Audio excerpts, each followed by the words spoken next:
Ladies and gentlemen, welcome to the main event. Today, we're diving into the world of cloud security, focusing on rapid, incremental innovation, especially through the lens of FedRAMP. Absolutely. FedRAMP has really become the backbone for cloud security in the federal space, but innovation there is often seen as slow, right? That's true. The federal environment is known for its cautious pace. But Waterman from FedRAMP recently emphasized the shift towards more agile, incremental updates instead of huge, infrequent overhauls. Agile in federal IT? That almost sounds like an oxymoron. But I guess the nature of cloud services almost demands quicker adaptation. Exactly. The landscape is evolving so fast. If you wait for a perfect, all-in-one solution, you'll be left behind. Waterman talked about how smaller, frequent improvements can actually be more secure. That makes sense. Like, if you patch a leaky roof one shingle at a time, you're less likely to have a flood than if you wait to fix the whole thing next year. Great analogy. And it's not just about speed, but also about collaboration. FedRAMP is working more closely with cloud service providers and agencies to identify pain points early and address them. I wonder, does this mean less red tape? Or are agencies still bogged down by compliance paperwork? There's still paperwork, let's be honest. But Waterman pointed out that the new approach aims to streamline documentation, making it less of a bottleneck. That's encouraging. I remember hearing horror stories about months-long delays just for a small update to a cloud service. Yes, and that's what FedRAMP wants to avoid now. The goal is to empower agencies to keep their cloud environments secure without waiting ages for approvals. I like that. But do you think there's a risk in moving too fast? Could incremental changes miss the bigger security picture? That's a valid concern. Waterman actually addressed that. He said that with the right framework, incremental changes can be even safer, since vulnerabilities are tackled as they appear. So it's like maintaining a garden. You pull weeds as they pop up, rather than waiting for a jungle to take over. Exactly. And agencies can focus on the unique risks they face, instead of being forced into a one-size-fits-all security model. Tailoring security controls sounds good in theory, but does it actually work in practice? Early results seem promising.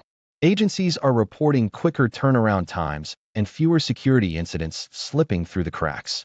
I guess the challenge is making sure everyone's on the same page, especially with so many vendors and agencies involved. Communication is key.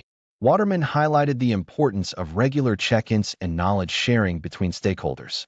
Which is easier said than done, but maybe the incremental approach encourages more frequent conversations. That's the hope.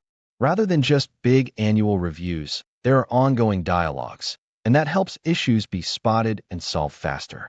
It almost sounds like DevOps practices sneaking into government IT. In a way, yes. They fail fast, learn fast mentality is starting to catch on, even if it's not called DevOps. Do you think there's resistance from within the agencies to this shift? Inevitably, some. Change is always uncomfortable, but the urgency of cyber threats makes a strong case for adapting quickly. I can see that. No one wants to be the weak link when ransomware is making headlines every week. Exactly, and incremental innovation allows for constant improvement, which is crucial in today's threat landscape. It also gives agencies a sense of progress. Instead of waiting years for a major upgrade, they can see improvements month by month. Right, and that helps with morale and with justifying budgets too. Speaking of budgets, is this approach more cost-effective? Or does the constant updating add up? Waterman suggested that smaller, targeted updates actually lead to long-term savings, since you avoid the huge costs of overhauls and breaches. That makes sense. It's like maintaining your car. Regular tune-ups are cheaper than a total engine replacement. Exactly. And with better security, you avoid the hidden costs of data loss and reputation damage. I'm curious, how does FedRAMP balance innovation with compliance? Aren't there strict rules that can slow things down? There are, but FedRAMP is working to evolve those rules. The idea is to maintain high standards while allowing for flexible implementation. So standards remain, but the path to compliance is less rigid? That's the goal. Waterman mentioned using automation and better tools to help agencies meet security requirements faster. Automation seems like a game changer. Less manual work, fewer errors, and more time for strategic thinking. Absolutely. It frees up cybersecurity experts to focus on emerging threats, rather than getting buried in paperwork. Do you think this model could work outside the federal space, say in state governments or even private industry? Definitely. The principles of rapid, incremental improvement and collaboration are universal. It's funny, sometimes the government is seen as slow-moving, but in cloud security, they might be setting the pace. Agreed. The stakes are so high, and the threats so real, it forces innovation. I suppose the real test will be how these changes hold up over time. Will agencies actually stick with the incremental model? That's a good point. Only time will tell, but the early momentum is promising. If nothing else, it's a reminder that even the biggest, slowest organizations can adapt when they need to. Absolutely. And maybe next time someone complains about government IT, we can point to FedRAMP as a positive example. That would be refreshing. So, for our listeners, what's the big takeaway from all this?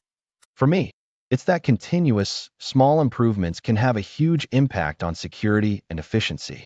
And I'd add, don't let tradition stand in the way of progress. Sometimes a little agility goes a long way. Well said. That wraps up today's discussion.